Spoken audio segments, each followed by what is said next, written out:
and I could read it in about maybe a minute and a half. Kakahiya, no?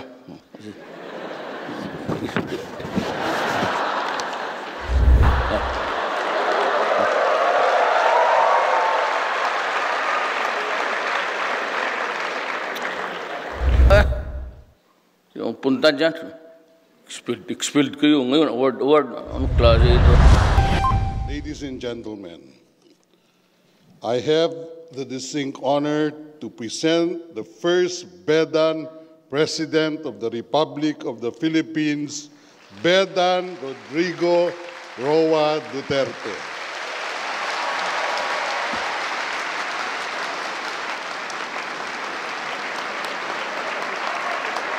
Kindly sit down. Thank you for your courtesy. Executive Secretary Salvador Medaldia is also a Bedan. Commission on Higher Education Officer in Charge, Prospero de Vera III, and the other members of the Commission. Very Reverend Father Aloysius Maranan, Rector of the San Beda University President, Benedictine monks, Board of Trustees, and the distinguished members of the Academy, the proud parents, and the graduates to whom this moment rightfully belongs. Other distinguished guests, ladies and gentlemen, I have 2 pages, actually, and I could read it in about maybe a minute and a half. Kakahiya, no?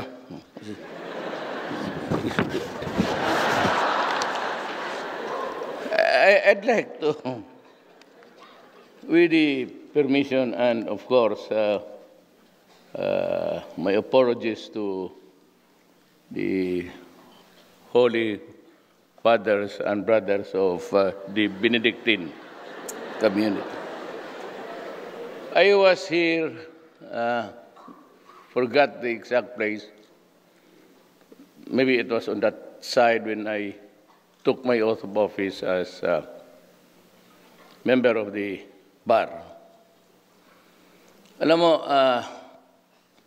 my mother was not here and nobody was with me. Kamatay lang ng tatay ko. But still, I remember that I wept a little sa banyo and thank God for the privilege of having been a graduate of the San Beda College of Law. I'd like to share with you the vignettes of my kukunting ano sa buhay ko. Actually, naiinggit ako sa inyo. Kasi hindi ako pinayagan ng mga brothers pati pare mag-graduate.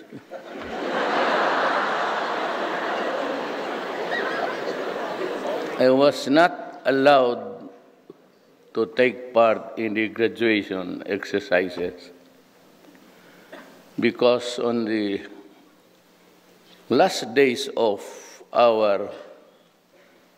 for the year, mag-graduate na, we're practicing yung ensayo na kung paano mag-ano ng diploma, to take a bow, and then suddenly there was this happening inside the school. Huwag na natin pag-usapan yon. Kasi magagalit yung pare, pati. So I got expelled. So I was not allowed to join the graduation. So ako naman umuwi na lang sa Davao because at that time, expelled ako. Anong nanay ko nagtanong, sabi niya, Rodrigo, kailan ba ako pupunta ng Maynila? But I kept assuring her that graduation was coming and, as a mother, excited as I was, He was inihari. Sabi niya, noon kasi tawagan lang sa probinsya, you call PAL and place a reservation. Pagdating mo sa airport, bayad ka lang. That was the time and that was the environment. So, sabi niya, mukhang may graduation ata, nabasa ko sa newspaper. Sabi ko, sabi kasi ng pare, magulo. Magulo talaga ang Mindiola noon. We were the martial law lawyers. We took the bar under immense pressure. You know, every 300 meters, andoon yung Metrocom. At lahat yung matataas na buhok, ginupitan. Those were the times, so it was not really good for anything except maybe to go home and relax. Sabi ko, masabi ng pare kasi magulo ang Mindiola. And may mga pillbox kung saan-saan naglipad. Nagmisa lang kami sa Abbey Chapel at binigyan kami ng diploma na wala naman laman.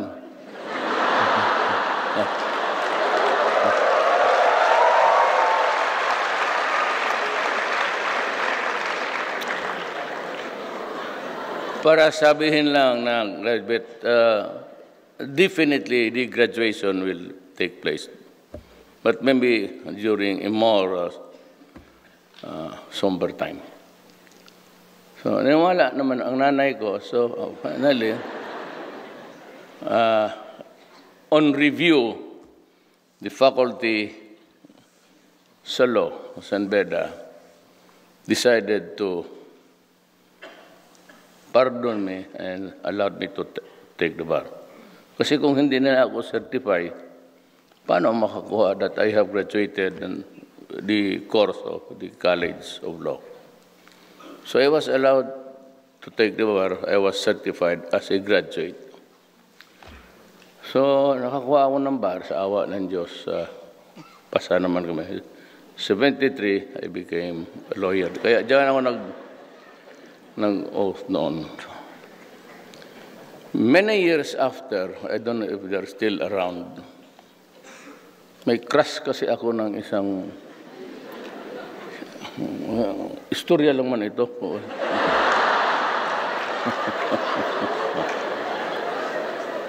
She was that lady na makita mo doon sa St. Alsem's building. If you go up, yung babae na I don't know if he's still around.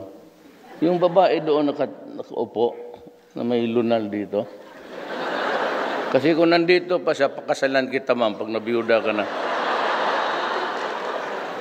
Talagang crush kita. And every time that mag-akyat ako, tinitignan ko siya, alam niya na may gusto ako sa kanya. Ang problema, hindi ko alam kung may gusto siya sa akin. From a distance. But she knew that I was her admirer. So yung pag-akyat mo, mayroon doong window, parang, I don't know if it's the cashier, pero doon sa left side, paakyat. Ma'am, if you are still around, can I just maybe shake your hand? I don't know, teacher. So, many years after, wala man tayo after my speech, nobody talked. So would you rather that we go home? Ay, mag-chismis muna tayo dito. Istorya man ang itong graduation kasi. Many years after, pumunta sila sa Church of Transfiguration. You guys from San Beda, if you have time, you travel to Bukidnon. There's a church there called the Transfiguration Church. And every afternoon, yung mga monks natin kumakanta.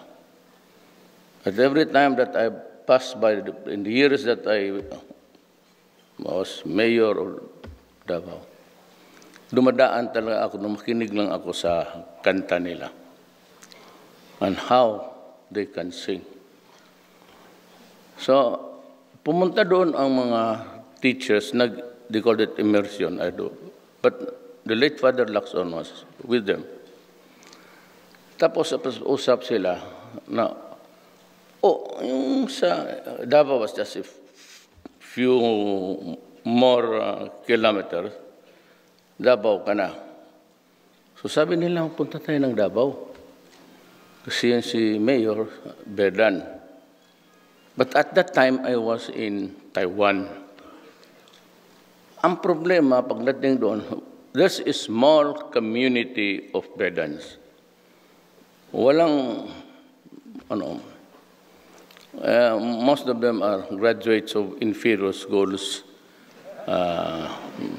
One in Diliman, the other one is in Padre Paura.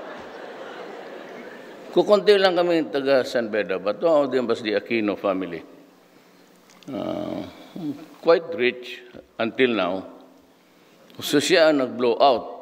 So lahat ng Bedan, niyaya. Nagsiputan doon lahat. Sabi na wala man si Mayor, we will invite the mother. Di ang mama ko pumunta noon.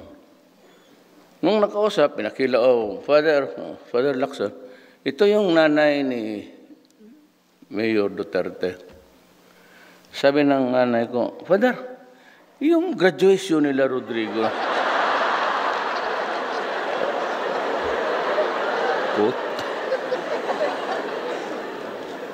Saan ang graduation nila niya? Natuloy ba yun? Sabi ni Father Lacson, sabi ng mga nandun, natuloy. Bakit? Kasi hindi man ako napunta, there was no proper notice or anything. Sabi, why? Did your son told you the truth? Sabi ng nanay ko, ano pala ang totoo? Sabi niya na-expelled dyan kasi may binaril na tao doon sa loob sa San Beda.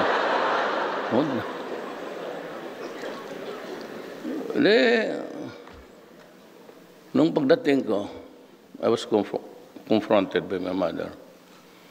Alam ko kasi yung style ng nanay ko. Pag sinabi, sabihin mo kay Rodrigo, dito siya kumain kasi magpaluto siya ng inununan. Inununan. So, inununan sa Tagalog? Paksiw. Paksiw. Inununan.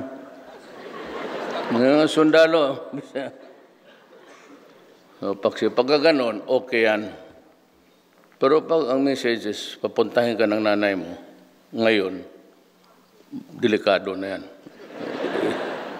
So pagdating ko, sabi niya, bakit hindi mo sinabi sa akin ang totoo? So, lumuhod ako. Talagang lumuhod. Literally, I knelt down in front of her and said, mapasaylo ako. Pasaylo, patawarin mo ako. Ayaw ko lang kasi kayong ipahamak. You would have to worry. But at that time, when I went home early, I was expelled. Though I was reconsidered. So eventually, naging 73 kami, release ng baro. Maya-maya, the first offer of award, Achievers Award. So ako, si Pitoy Moreno, and I think marami, 5 kami noon. Nung sinabi sa akin, sabi ko, yung punta dyan, expelled kayo. Ngayon, award, anong klase ito?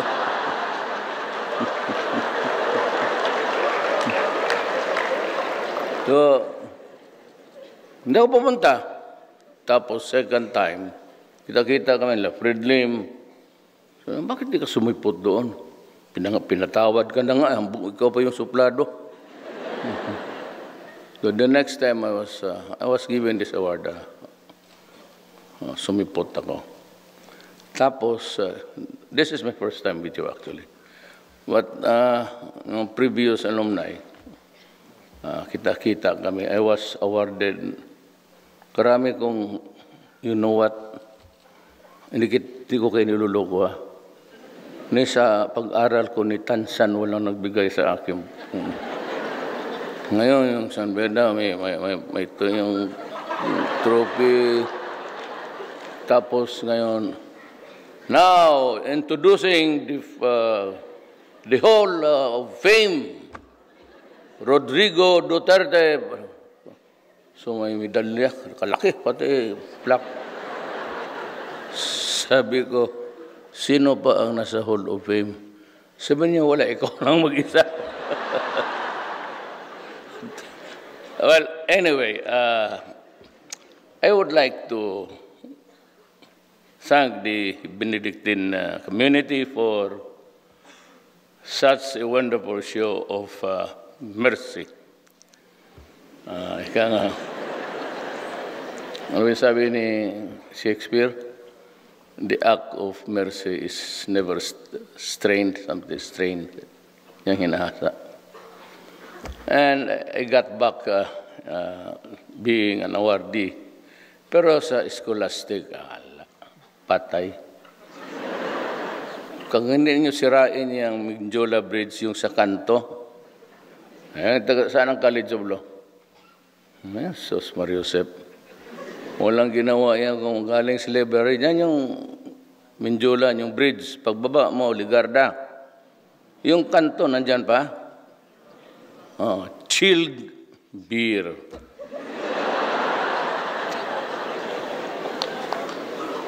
Yang ilaw na yan, naging judge. Puro. Clavicilia he used to be the judge of Naga.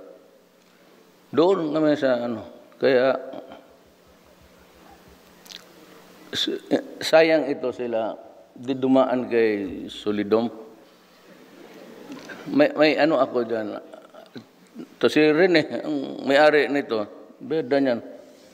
Where are you, Rene? The president of...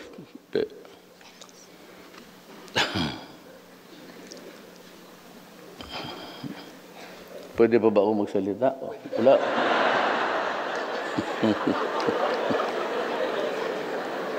Wala man akong iyabang. Walang medalya, wala lahat. So, ito na lang yung yun kasi late tag rin na ako. Noon is Veronica. By the way, Sebastian, yung youngest son ko, beda niyan. Walang ginawa kung hindi maghabol ng babae hanggang ngayon. Kagaya na trabaho na tatay niya noon. For this one is worse. Palagi kaming may dynamics yan kasi may mga anak eh. So, well anyway, itong sa, well, I was forgiven. Yun ang platform ko. I was proud to be called the Bedan. Itong anak ko, gusto na rin mag-aral dito. Gusto niya magtira dyan, sabi ko na. You're better off with your mother sa Davao lang siya. Sabi niya, pa, yan bang matanda na yan nandyan sa kabinet mo? Sabi ko, sino nak? Yan yung matanda na Bisaya. So, si Leonor Briones. So, yan. Di ba, Bisaya yan? Sabi ko, sabi na, ano man nakain niya? Bakit? Hinabaan niya itong kurso namin K-12.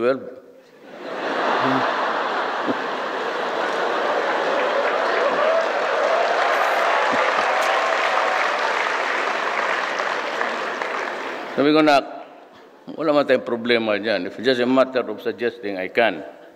But, sabi ko, I would have to go into incongruity. Kaya bakit? Alam mo na, ang original K-12 talaga, tatay mo. It took me 7 years to finish high school. Kaya matanda na ako sa kanila. I'm 73. Ito sila rin mga 70 lang yan. Kasi well, including the scholarship of Soroy and Soroy is Lakwatsa, took 7 years actually to... Meron akong isang vinets, sabi ko sa May professor kami. Kilala professor ni Abi yan. He's the youngest to talk the bar, pass it at the age of 20. He could not take his oath of office because wala pa siya sa edad. He had to wait for 1 year to record holder. He's the youngest to top the bar. Sabi. Pero dumaan ka ba, sir, kay Solidom? Ha? Itong Solidom na ito, galing ito Capiz to Justice. Ang boses nito, may mga taga-law school, ang boses nito, yung boses, shrill. That's what, shrill. And he could only pronounce the last syllable. Bata!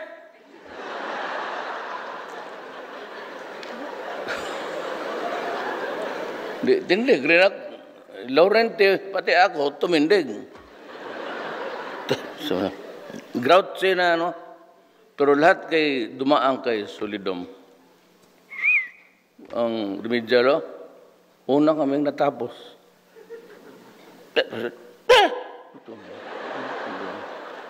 Tapos tumindig kami, sabi niya, oh, God damn it, I did not call you! Sit down! Sit down ako. You stand up. Sir, I did not hear my name, sir, called.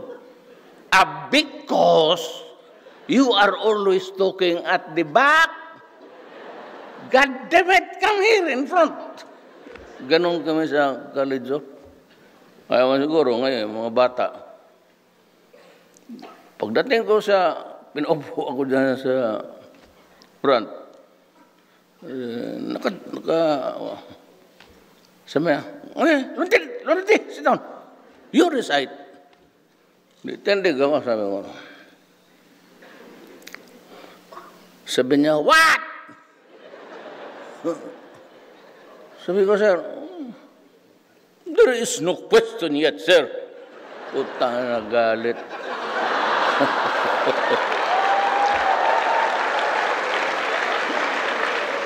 Sabi ba ng matana, kaya gano'n ako, God damn it, Duterte, do not scratch your head and scatter your drop in this room.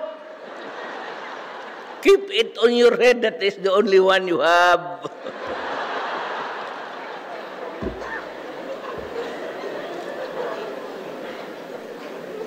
Dumaki kay Pono, Solidom, Jack Jacinto. He's still around, sir. Jack Jacinto. Patay na. Kayo na ang sunod, Bong. And that was class 72. But tatlo sa amin ang pumasok sa that's a record. San Beda naman, 1 or 2, but every year, mayroon talaga yan, 2, 3. Sa amin, 3 ang pumasok ng top 10. Started yung klase namin.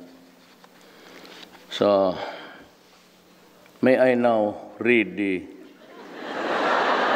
piece that was prepared by, dyan lang yan, the PMS, yung Presidential Management Staff. Kasi pag hindi, nagsasabi yung kagod. Hindi mo lang rin pala pagbasa, papagawa pa lang. So, in fairness, I congratulate our graduates for reaching this remarkable milestone in their academic journey. Today, we do not celebrate their hard work, determination, and triumph, but also wish them all the best as they begin their journey towards the realization of their dreams. I also laud San Beda for the successful culmination of its first batch of graduates as a university. This accomplishment serves not only as a testament to the school's commitment to academic excellence, and innovation, but also as an inspiration to contribute further for the long-term progress of higher education in the country. Let this milestone remind us of the indispensable role of education in charting the course of our youth's future, in harnessing their potential to become outstanding individuals. Indeed, the graduates have done a great job in channeling their passion into endeavors that enrich their respective vocations. May they continue to contribute to our nation's progress as they join our country's workforce and become productive members of society. As the university marks another chapter in its long history, I trust that you will become more invigorated to demonstrate the Benedictine principles that have guided you and us, kami, in your respective pursuits. Serve as examples of servant leadership among your peers, and let your enthusiasm and humility propel you towards further success as you build your respective careers. This remarkable success of our fellow BEDAN alumni in various fields and professions is truly a positive indication of our contributions to our country's continuing path to sustainable progress. With your determination to cultivate your talent and skills, I am confident that you can contribute further to the betterment of your respective communities and industries. As one BEDAN community, let us work together in forging a stronger citizenry who proactively respond to the call of the service of our country and people.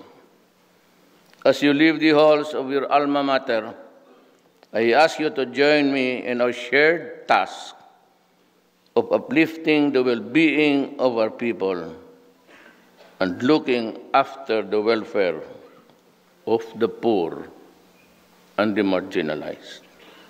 Hand in hand, let us march towards a more peaceful and progressive Philippines. Again, congratulations to the class of 2018. Mabuhay kayong lahat at ako'y sumasaludo sa inyo.